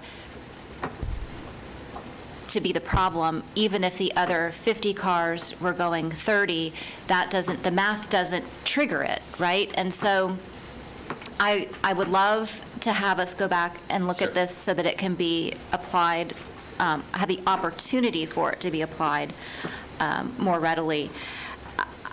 As far as, fire goes, I respect Chief immensely, and I know that this is your responsibility, and I love that you not only have the ability, but are required to share your perspective and give that feedback. But I think back to the 60,000 foot, we have to look at all of it. And so I'm a little concerned with the shalls and the musts as well. Obviously need to be in line with, it has to be legal, and be in compliance with statute, but I'm thrilled that we've made it this far. I'm sad it's taken 5 years. I'm also a little perplexed that it has to be a through street in order to be eligible, because Miami Springs is not a through street, and one of the pilot projects that was in Lincoln Heights was not a through street. So I'm a little perplexed about that. Good point. Miami Springs was put in by Development the developer. So we didn't fund it. It wasn't funded by MSBU. It was kind of a test project concerning the people coming back and forth from the bar at the end of the road. But if they had not been willing. If they had not been willing, or we had not been forceful in making that a part of the PD, we and then ourselves, by our own proposed code, would not be permitted to do it. So I think we're hemming ourselves in too much. Commissioner Constantine? No, I'm concurring with you. I mean, let's be more inclusive than, exclusive, and I concur. I mean, it's just, we shouldn't just say no just because it's not a through road. I think we can come up with, I don't want us to come up with it. I think the county manager can come up with working with our engineers, our fire department, our traffic folks, come up with a reasonable, policy that allows for, all the variances that possibly could be, and at the same time, you still are looking at, the 65% if it's going to be an MSBU. Certainly, it has to be a safety hazard. Certainly, it has to have some speeding problems. But, there's variances to all of that. So I think we need to come up with a policy that certainly includes the fire department, but is more inclusive, gives people the opportunity, if they feel they've got a problem, to come in and to start on this checklist with a reasonable expectation that, they're going to get an answer in the end. Not that they're going to get calming devices, but they're going to at least see why they aren't getting a calming device. All right. Any other questions for Commissioner Herr? Just one additional comment, and I do just want to point out that I think you can do speed devices on anything under 30. It's not specific to 30. No, 30 and below, right? It's 30 and below. Oh, it was 30 and below. It's How 30 did I and get below. 30 and above? It reads, you could read it like that. So Yeah, I you read could it like read that it like first. that. You could read it So like that. you're Okay. All right. Thank you for the correction. And but that gets to my point about the 10 miles an hour. It's 30 and below, so you have a 30% deviation at a minimum before we think it's a problem. Right. There's a whole second set of questions that hang out there about when to raise or lower a speed limit on a road, and I will leave that with you, but right now it's exceptionally difficult, even though all the common sense in the universe would indicate to me that you should lower it. The City of Lake Mary, International Parkway, 4 lanes, divided road, has a lower speed limit than some of my single lanes that are similar pathway, so now you got trucks coming down those single lane roads because they're not going to go over there because Lake Mary parks a car on there. It's really a good ticket site. Ask me how I know that. And so there's a whole second set of traffic management that I think, because of our growth, we just have to start looking at a little bit differently. I've got something on my district report this afternoon that'll be in that vein, so. I'm so sorry, today's your lucky day. We just have all kinds of traffic issues for you. We really do genuinely appreciate all your work. I know staff has been diligently working on this, and it's difficult when you are trying to serve many, many masters to get to something that's going to be acceptable to everyone. So we really do appreciate it. And this was valuable feedback for us, so we will work on this, and then we will bring it back to the board. All right, thank you. Thank you so much. And we see these things work. They work. So that's why we want to get them out there if they're needed. Right. Anything else? No, ma'am. Mr. Okay. County Attorney briefing. Except that is why my last name is Gray, because I keep it in the gray. Keep it in the gray. I'm not black or white. You want to do any of the afternoons now? But they're actually advertised, I believe, for the... They are, but we have district reports we could do if everybody is prepared for that. I don't know. Well, let's go ahead and see. The county attorney has something, and then let's see where we are.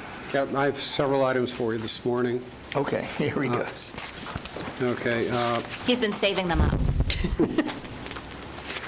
The first one is in response from the Wekiva Basin study that you had last time. You did ask a question for the Lake Markham alternative pump. Our research has found that, yes, an MSBU would be a source of funding. However, whether it's viable or practical is another story. But can you consider it as an option? Yes, you can. Thank you. The next item, I'd just like to further report that on June 23rd, that Emeritus County Attorney Brian Applegate received the Claude Pepper Award from the Florida Bar. So kudos to him and it's a equivalent of basically a Lifetime Achievement Award for furthering the practice of law by an outstanding government lawyer. A major award. Major award. Well-deserved, Brian. Very proud of you. Thank you. In regards to the Greenberg restitution matters, Brian Applegate will be providing individual briefings to each of the commissioners, give you a status update on that. And could I just get clarification? Is that restitution from Mr. Greenberg, or is that restitution on the other contracts that were related to Mr. Greenberg's tenure? Yes. The latter. Thank you. Uh-oh. Mr. Applegate's making his way to the podium. Brian Applegate. It's on other parties. That's all I can say right now. But yes, it's not directly related to Mr. Greenberg. Okay. Thank you. Appreciate that very much. The next item is,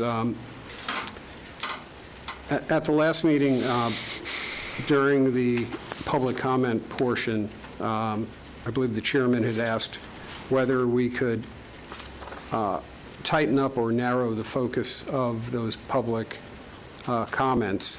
And in looking at it, yes, we can. If you want us to move forward with some tightened language and bring it back to you so we would focus more on items that are county-related and deal with county business, we could do that and bring that back to you for your further consideration. But before drafting something, I wanted to make sure we had a consensus from the board. I would concur with that. Commissioner Constantine? I kind of don't understand. Please explain a little bit more. During the public comment section now, at the end of the meeting, a citizen can come up and recite poetry if they wanted to. It's their 3 minutes. They can do what they want with it. We would focus that with our language that it has to be related to county business of some type or county information. So it would be more focused on something that is pertinent to this board, maybe not currently before the board, but something related to county business. Okay, as long as it's, give them the flexibility of any county business anywhere, we're not letting them come up and, or you're tightening the restrictions on coming up and reading poetry or something. Okay. Right. And there are other forums that they have the ability to do that and make their voice be heard. I understand. We're not taking away their ability to talk about anything that's happening. Okay, No. I'm fine. I think what I told Mr. Chipak, I said I immediately went back into school board chairman mode, where our rules were very clear that the opportunity for citizens to come and speak before the school board was to be about school board business, items that they wanted either the school board to take action or be inquiring about, or something that the board could actually say grace over. And so that was where my head immediately went in making those comments. And then Mr. Chipak was like, well, actually, technically, the way our policies are set now, someone could use their 3 minutes to come and talk about anything, up to and including, reciting poetry or whatever. And I felt like our board might want to make sure that the board's time and the public's time is used for things related to county business.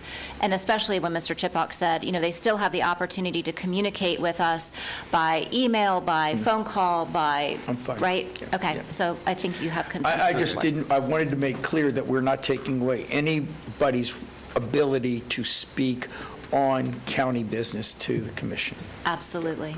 Understood, and we'll draft with that in mind. And again, it will come back for you for further consideration. Commissioner Herr. I just wanted to take a minute to point out that I very much appreciate the way you're running the meetings. The amount of money that we spend in one of these meetings of taxpayer money, with all of the staff that has to sit here through this process, when we go an hour long, that's a big ticket item. And so the fact that we're shooting for more efficiency and yet still offering the public the opportunity to come in and address the issues that we actually can impact is critical. I just think it's a really good use of taxpayer money for us not to wander off the reservation. Thanks. It's a team effort. Yep. This is a team sport, my friends, so appreciate that. And just one final item. Tomorrow and Thursday, the Florida Association of County Attorneys is meeting down in South Orlando. The majority of my office will be attending that. It's a good conference. We get to meet with a lot of other county attorneys and discuss the current issues of the day. There'll be full presentations, but a lot of the real knowledge comes from just talking with other attorneys out in the hallways and find out what the issues of the day are. So we will be available by phone, but we will not be in the building. Well, we might track you down at the building, because some of us are going to be there in that very same good. venue, so look out. I think you can't understate the importance of networking and getting to talk to people, so I think that's great that you all are going down there. Anything else from the county attorney's That's it at office? this time. Okay. Anything else from the county manager? No, ma'am. Okay.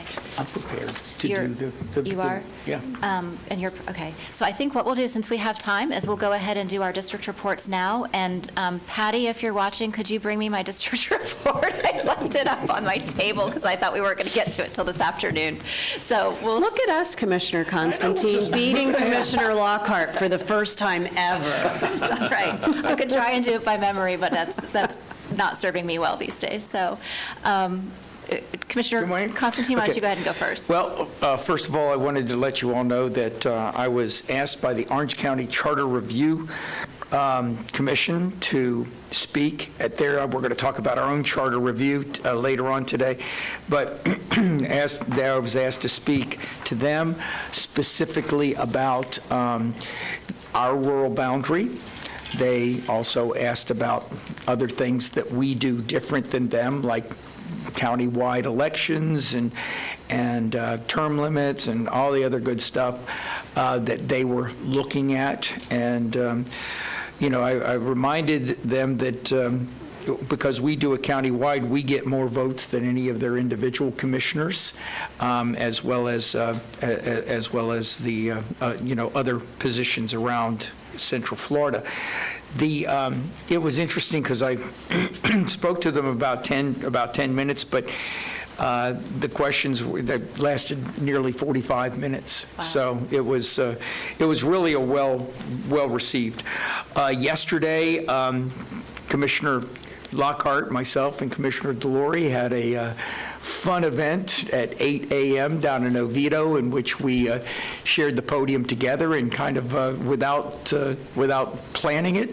I think it worked out really well. And it was a publicly advertised meeting. Publicly advertised meeting, Yep. absolutely. Yep.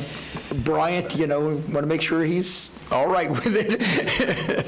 But publicly advertised meeting, and it was, we were, together for about over an hour, and I think it went really, really well, and it was well received. Today through Friday is the Florida Association of Counties meeting. Paul, I will be out there taking attendance for you and the others.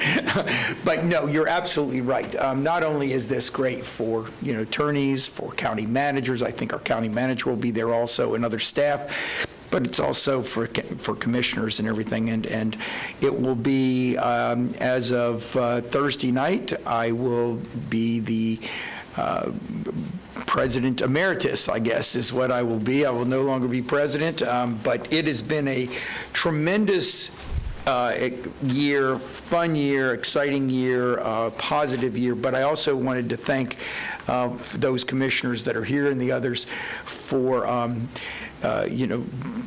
helping me give the opportunity to serve as that. It was the first time that Seminole County did have the president of the Florida Association of Counties, and I really did have great honor, and without your help, I would have never been able to do it. So I wanted to thank you, the staff, and everybody. I'm talking long, so you can. Apparently, I'm not as ready as I thought I was. It worked. Okay. And I'm going to continue on just for a few minutes. And of course, the last thing I've got here is that it's so wonderful because all of our communities, many of our communities have July 4th events. Altamont Springs itself has kind of like jumps the gun and has the Red Hot and Boom on the 3rd, which I still think is the largest in the area. They estimate between 100 and 150,000 people all along I-4 and stop and everything and watch the fireworks. But I will tell you that because of the development in that area, this may be the last time it will be like that. They'll have to redesign it a little bit. So, but it has been something that has been going on for a long, long time, and certainly love to see you all out there. And the next day, I think whether it be Winter Springs or Sanford or something else, we'll all probably be around at those other events. So with that, happy 4th of July to everybody. And I know Commissioner Lockhart will be at the Florida Association of Counties meeting also, and look forward to a lot of exciting stuff. And as I said, if people would like to, one of the things that I think is going to be highlighted is the keynote address is going to be done by Jeb Bush tomorrow at 11 o'clock, and it'll basically be him on stage one-on-one with me, and I'll be asking him questions and he'll be answering. So kind of I think it's going to be an exciting forum. So I hope all of you can make it. Thank you. Thank you. Commissioner Herr. Yes, thank you. I want to start by offering our deepest condolences to the team at the City of Apopka for the loss of their treasured city manager, Edward Bass. He served here for many, many years. He was loved when he was here. It was well before my time on this dais, but it was not before my time as the benefits consultant, and he was literally one of my favorite humans. And so it is just a significant loss. He will be missed. Big shout out for our entire staff, starting with Darren and Christian and the entire team that went out to the Bookertown Community Association meeting. But it is Tony Nelson who became the star, who I think trudged through the retention pond that is apparently not wonderful. And so we are tending to the needs out there as we indicated that we would, and we will continue to do so. But thank you, Tony, for stepping up and doing that, literally maybe stepping in and doing that. In your email, which I'm not sure I know whether it has gone in your email or has not gone in your email yet. That's different. I want to point out just a shout out to Christine Schaefer, who works at ROM, Rescue Outreach Mission. She is the person who kept the doors open during COVID. She is still with ROM, and she is one of the people that is primarily responsible for getting as many people housed as we have. At some point, we will hear from her personally, but I wanted to get that to you in advance. There will also be, I'll pass them out on the dais right now, and you can have them electronically if you want, but Lynx has given a very good update on the paratransit transition. They transitioned from one vendor to another on a very critical service, and they did it in a very compressed time frame with amazing results. So a shout out to Lynx for that, and I'll pass these down for you all. I'll make sure Bob has one. And Lee, here you go. Thank you. There is emailed to you a Lynx letter of support. It was not asked for from the board. It was asked for from me as the commissioner seated on their board. I've shared it with you, and I'll be sending that bit back in. It's to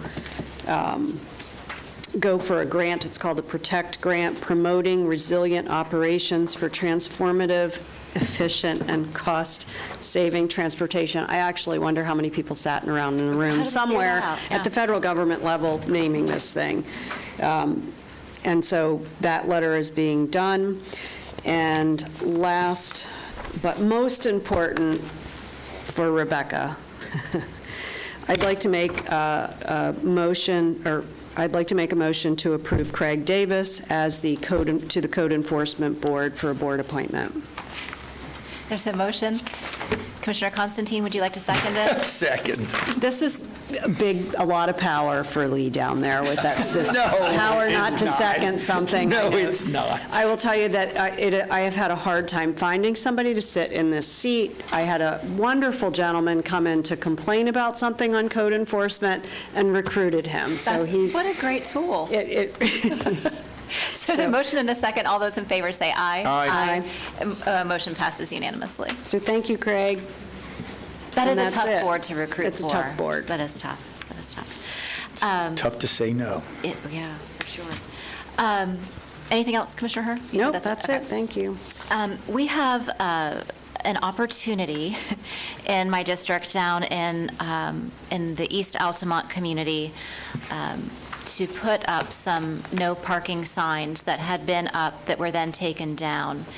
And I've talked with staff about this. We've talked with the sheriff's office about it. It's really coming down to, again, whatever the parameters are in our code, the roadway width for a two-way road for staff to be able to put up the no parking signs is 20 feet, but this road happens to be 24 feet. So that's a 4-foot problem we have. And I've been asking Darren and Christian if they could just help work on this and find the best way possible with the county attorney's office, because we have to have all hands on deck on this 4-foot parking sign variance. If there's consensus for them to bring back just a fix for this particular circumstance, and then maybe for a permanent fix in the future if it means changing an ordinance or whatever, if that's something that the board would consider. Absolutely. Commissioner Constantine? For the record, there's a head nod. Yes. Okay. So you have consensus from the board to move forward on whatever the best way is to fix this for this situation and others. Thank you. That'd be great. The other thing, Commissioner Constantine talked about 4th of July activities. There are so many in this community that are just wonderful.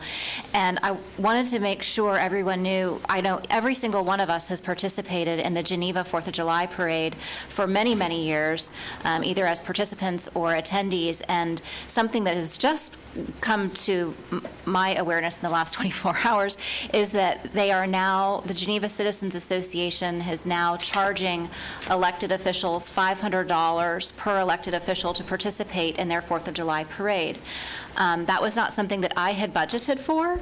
I was told by the association that I should have known. They felt like they had given plenty of notice.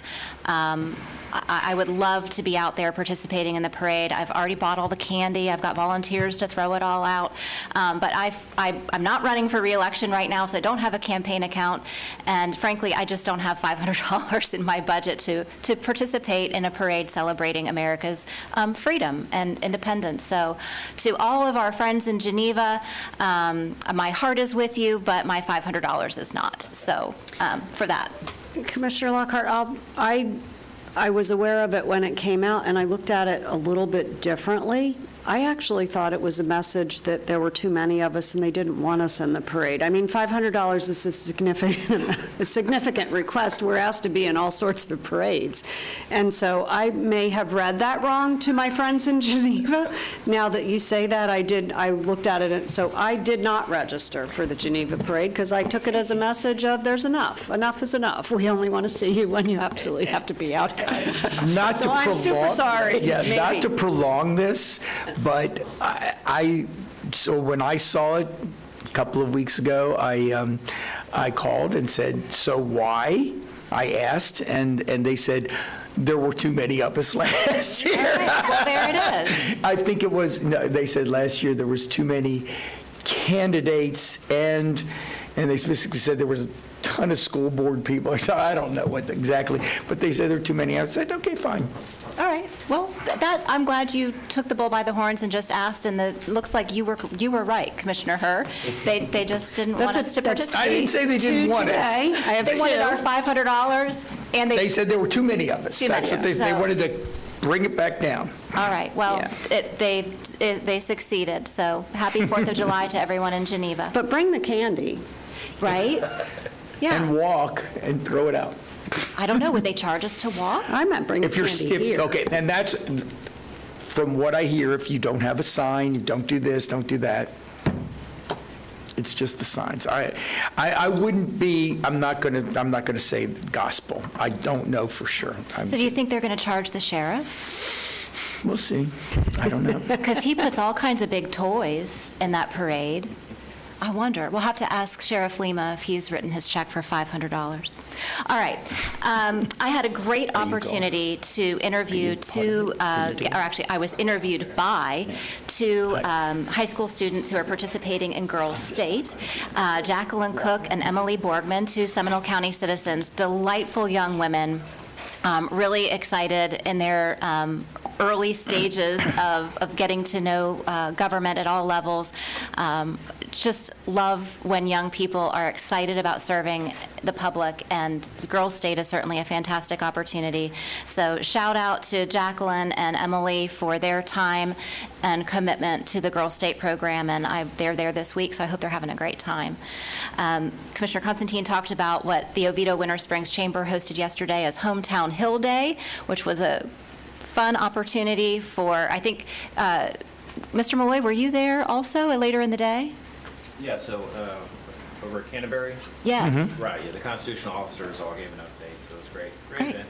Good, fantastic. So I know they invited the elected officials and did not charge us to come out and participate. So it was shout out to Oviedo Winter Springs Chamber for not charging elected officials to be out in the community.